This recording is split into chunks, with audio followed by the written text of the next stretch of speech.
Assalamualaikum warahmatullahi wabarakatuh. Selamat bertemu kembali dengan Ibu.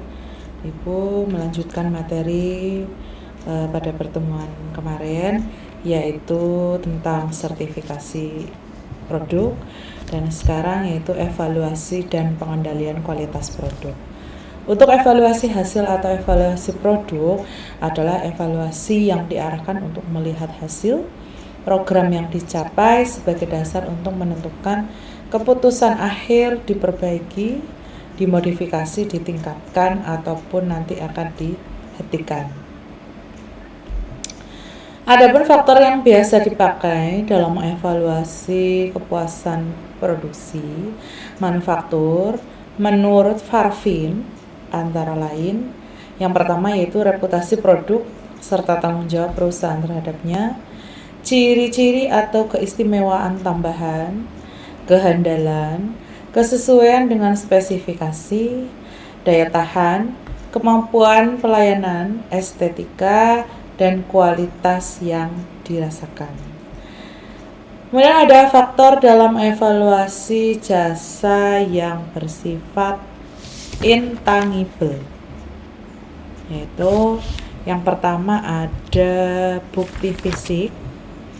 Untuk bukti fisik atau yang sering disebut dengan tangible karena berwujud nyata, yaitu bukti langsung yang berupa fasilitas fisik, perlengkapan pegawai, dan juga sarana penunjang lainnya.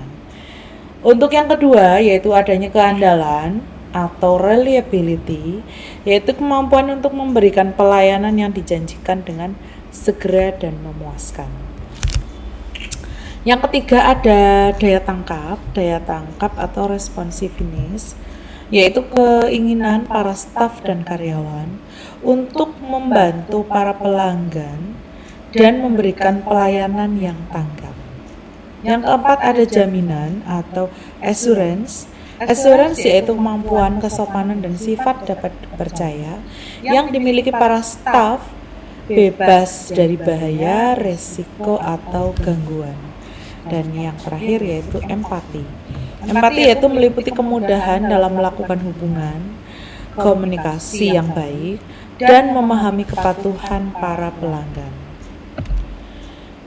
Adapun aspek-aspek pendekatan dari pengendalian mutu, yaitu yang pertama adanya elemen-elemen produksi, seperti adanya pengendalian, kemudian adanya manajemen pekerjaan, proses produksi, performa pekerjaan, dan kriteria integritas. Yang kedua, kompetensi produksi. Untuk kompetensi produksi, misalnya adanya kemampuan, keahlian, pengetahuan, pengalaman, dan juga kualifikasi pekerjaan. Yang ketiga, elemen lunak, seperti pegawai, integritas kebiasaan dalam perusahaan, motivasi semangat tim, dan juga adanya hubungan kualitas. Yang keempat, pengendalian produksi, meliputi ada inspeksi visual, yaitu artinya dilakukan oleh pihak pengendali mutu. Setelah diinspeksi, pengendalian mutu akan membuat daftar dan deskripsi mengenai kecacatan produk seperti retak dan goresan. Standar dari kualitas suatu produk ditetapkan dengan mempertimbangkan beberapa hal, ya. Ada yang pertama, kualitas dari produk pesaing itu sendiri, manfaat akhir dari produk, dan juga keseimbangan antara harga dan kualitas. Untuk pengendalian kualitas sendiri itu dapat dilakukan dengan melalui 3 pendekatan. Ada pendekatan masukan, proses, dan juga keluaran. Untuk pendekatan masukan, yaitu kualitas suatu akhir sangat ditentukan oleh masukan atau input dari produksi, baik bahan baku ataupun yang disebut dengan bahan penolong, tenaga kerja maupun fasilitas atau peralatan produksi yang digunakan. Yang kedua adanya pendekatan proses.